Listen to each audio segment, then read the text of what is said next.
would be dry foods. That's a huge one. I think the secret to a long life is having tea every day. All teas are good for your liver. It's wonderful. Liver loves teas. And boiling your food. Dry foods can definitely lead to constipation. Whenever you have carbs, you want to have it with oil. That's what your digestive system likes. Carbs and oil should be together. Bread and butter, you know? Oatmeal with your butter and cream. Your body wants fat. It craves fat, and fat will not make you fat. Fat will stop you from burning your own fat. Yes, it will take priority. But carbs and sugars are what make you fat, and can also dehydrate you. When it comes to the interstitium, I have to wonder what it's made of. According to AI, it has sugars is what holds the fluid, which is primarily water perhaps, in the body. But I believe that we are saltwater beings, and our flesh is quite salty, and necessarily our blood is metallic and salty. But we need to be aware of how much sugar we are intaking, because salt and sugar in the bloodstream, the body kind of perceives it the same. The kidneys won't excrete sugar naturally, but actually there's another drug besides GLP-1 that would make the kidneys excrete sugar, but it's not nice. It's not a nice drug. Anyway, you can look that up. Dry foods, yeah. Don't eat too many dry foods. Have it with oil. Have it with water. Try to avoid it, because it's going to scrape and your mucus line. It's gonna wash it away, similar to the gums. Okay, so let's see what we got.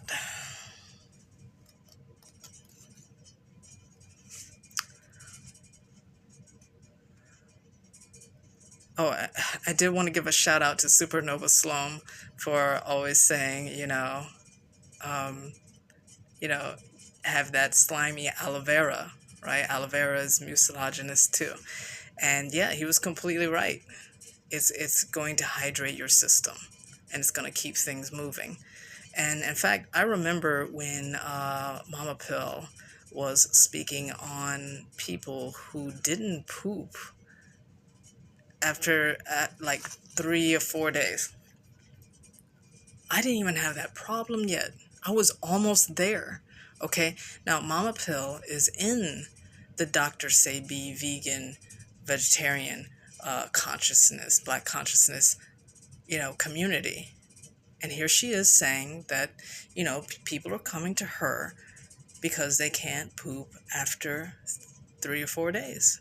So that's, they got our number. They know where we're going to go. They know what we're looking for. And it's hard to have all the answers. That's why I'm doing this video. It's hard to have all the answers. But I didn't even have that problem yet. At that time when she was talking about it, I was like, 3 or 4 days. I was just like everybody else. And now here I am. I'm with that group. Every 3 or 4 days, or 5. Then I start to have an elimination. And then everything comes out. Because like my body is just, dry foods can also cause that. It can be a big problem. But mucilaginous foods, that's the lubricant that can help things keep moving. So yeah, shout outs to Supernova Sloan for always saying, about that aloe vera water, or aloe vera in general. He would have it just straight out the plant, I do believe. Okay, let's see what we got.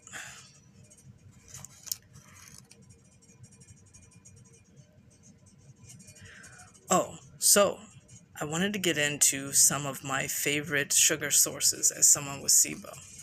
Okay, like I said, I can't do too many fruits. I'm starting to wonder if honey is a problem. I know Saguru, he's like, honey is one of the most natural, but he's only part-time here in the United States, and we have to deal and figure out where our poisons are, and maybe honey is one of those problems. But I want to advocate for maple syrup. I feel like honey causes skin issues for me. Like I start to feel like it just doesn't feel right. I'm not sure about honey, but honey is one of the good-ish ones. And then maple syrup.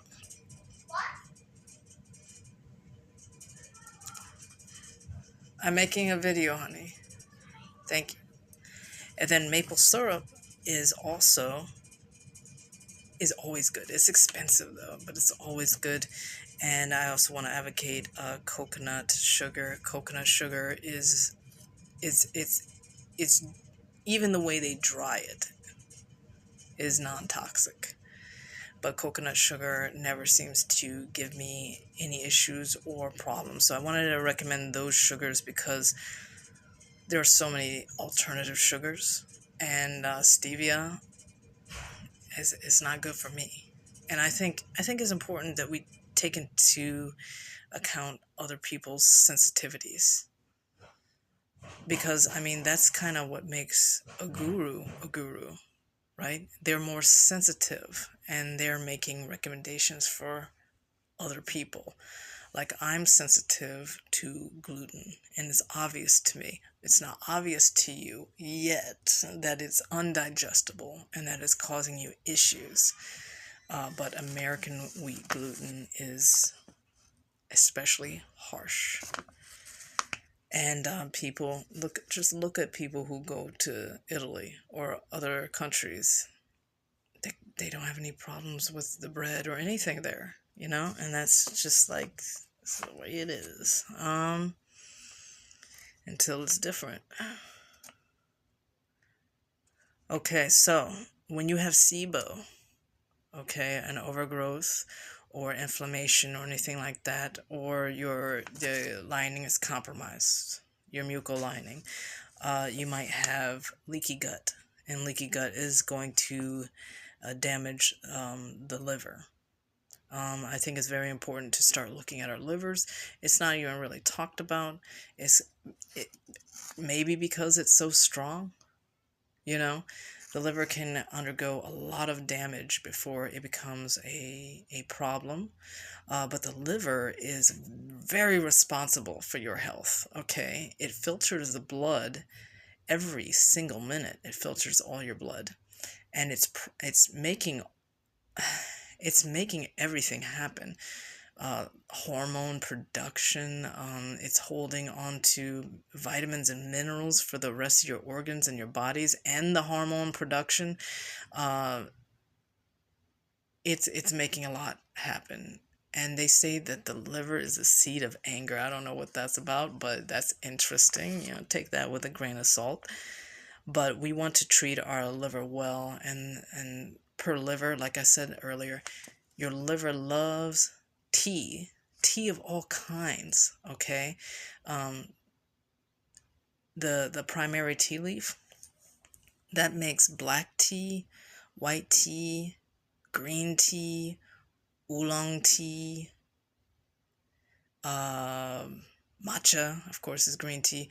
The liver loves all those things, and it loves coffee, and it loves dandelion tea, and it loves just about every tea that you could think of. I don't know if it loves ginger tea, but there's so many different kinds of tea that it just loves. And if you can avoid putting milk and sugar in it, then you have made your liver happy. And for all the work it does, it needs that. I know sometimes there's a lot of people who are talking about, treat your kidneys right. Did you have water today? Make sure you put some salt in that water, a pinch of salt, just a little shake. But also, why not just make it tea? Get used to that flavor and that flavor of not having sugar in everything, and that it'll be good for you. It'll be good for you. Conversely, juice and alcohol both, and soda with its high fructose corn syrup, they really hurt the liver. They make the liver overwork, and toxins. When the liver sees high fructose corn syrup and when the liver sees toxins, it envelopes it in fat and tries to deal with it later if it can. If you're not just like all the time, bringing in the toxins constantly. So let's see what it says here. Yeah. And what your liver also loves is a good fast. And it doesn't have to be not eating for a week. It can be an intermittent fast. Okay, so just have a 4, 6, even 8-hour window of eating, and you don't eat outside of that. So I find that skipping breakfast is super easy. I can go work out, skip breakfast, have a shower, not have breakfast still, and live part of my day without even wanting breakfast. Okay? I don't need to have it first thing when I wake up. So like that's the easiest for me. But if you want to have it later, this eating window, have it later. But if you can constrict yourself to 4 to 8 hours a day of a window, go ahead and do that. Do that. It would be really good for your liver and your body, and it would reset, your hormones and your digestive system, etc., etc. Okay? So let's see what we have here.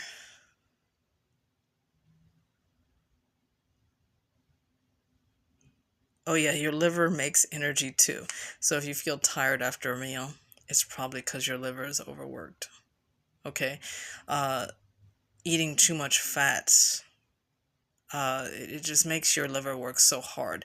Your gallbladder has to squeeze in that gallbladder juice. What is that? Bile.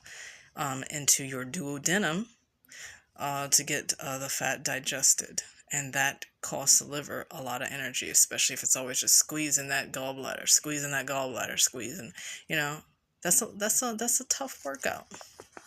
I hope you are working out as hard as your liver, if you're doing all that. So be easy on your liver. It makes you energy, so give it a rest.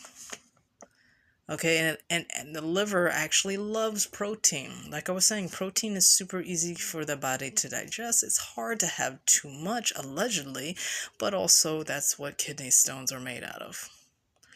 So there's a lot of conflicting information, but that's the way it is in the flower of health, right? That lotus flower. Let's see. So, oh my gosh. I accidentally stumbled. I didn't even say I was going to say this in the beginning. I accidentally stumbled on how to rebuild my gums. I noticed that they were not as sensitive. Okay, they were not as sensitive, and I went and I took a look, and my canines are being hugged by my gums. This spike is still there, but on my 2 front teeth, my incisors, so my gums are kind of like rolling away from my incisors, but when I take this, they kind of just roll back down and relax. Okay, and I recommend, I've tried 2 different kinds. I recommend NeoCell collagen. I was so shocked. And I saw this. I was so shocked. Like, there was spikiness where the gums were just going down away from the teeth. I was so shocked when I looked in the mirror. I felt less sensitivity. I looked in the mirror and everything's like hugging, except, where it's not. But I looked up, hey, what are gums made out of? They're made out of collagen. So if you have collagen, you should be good. But NeoCell has a special technique how they make their collagen. I've tried two different collagens. NeoCell is a great price. I thought, hey, a more expensive collagen will work better. No. And yeah, so I'm gonna continue to take this collagen, and the reason also besides well, the reason why I was taking collagen was the thought of a leaky gut. A leaky gut is solved, like I said earlier, by having adequate protein. Okay, it's kind of like basically you have holes in your gut, and how do you fill those holes? With protein. So I wanted to have a protein shake, but I can't have just any protein shake, because if I have vegetarian protein, which I was interested in, if I have vegetarian protein, my slow gut will just make gas, attract overgrowth, and become inflamed. Okay, and it won't be good. It will get slower if I have pea protein or... Okay, that's the cleanest protein mix I found was only what you need: elite vanilla flavor and no other flavors. But I only look online, Kroger online delivery. Anyway, so they had NeoCell, and I went with that because I had to just go with the bovine protein, unfortunately. But it's building back my gums, yo. How can I complain? And it's just a fact. I don't think that we're supposed to be entirely vegetarian. There's indications. That it's not the best, or the best for everybody. I don't know. It's just not the best.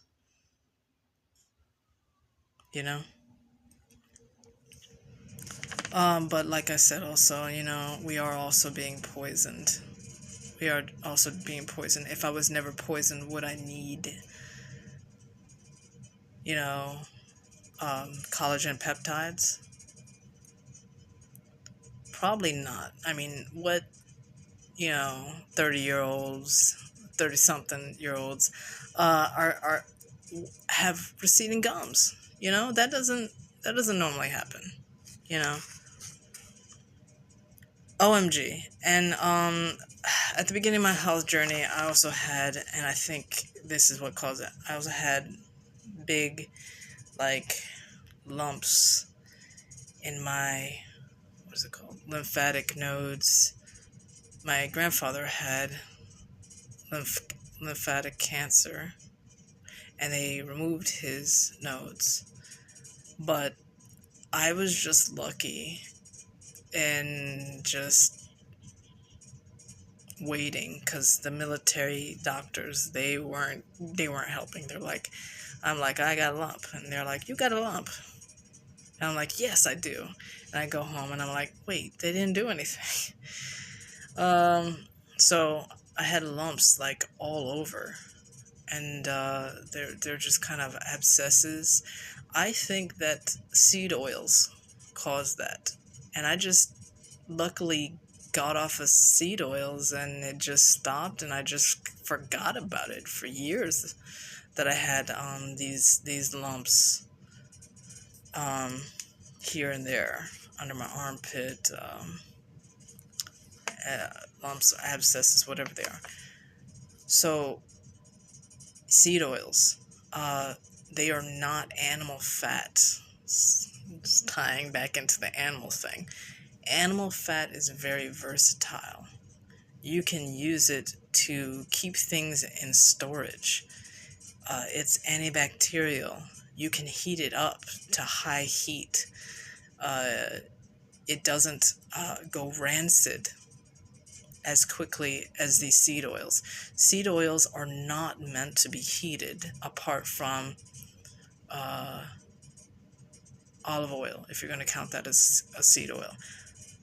I guess, olive oil is actually safe. It's one of the safest that's on the market. Olive oil, coconut oil, palm oil, and then animal fat, butter, lard. Okay? These things are safe to heat up. They're safe to recycle. Oh, sorry. I don't know about the vegetarian matter being safe to recycle, but the animal fat, it was traditionally recycled and used pan after pan, by, our grandparents, and that was safe. But now we have this new oil, these new oils, these seed oils like canola and whatever it is, vegetable oil and whatever else people use, margarine, and they are not of the same quality at all. And I don't know how much damage they do around the body. All I know is that they go rancid under heat very quickly. Some are not meant to be heated at all, like sunflower oil. Okay? And I remember Black Magic 363, Radiohead Rich, right? He was, his girlfriend or his wife was cooking in some oil, and he was tearing, right? His eyes were just like tearing, and like he couldn't help it. It was just like irritating his eyes. It was probably that the oil was some kind of seed oil that was going rancid in the pan as it was being cooked, and he probably wound up eating that food too. And that is really bad for your gut. So especially if your eyes are being irritated by the food, don't eat it. Don't eat that food. Okay, that's a sign. Take that as a sign that you should not be eating that food. Okay. That said, I think that's pretty much it. That's all I got.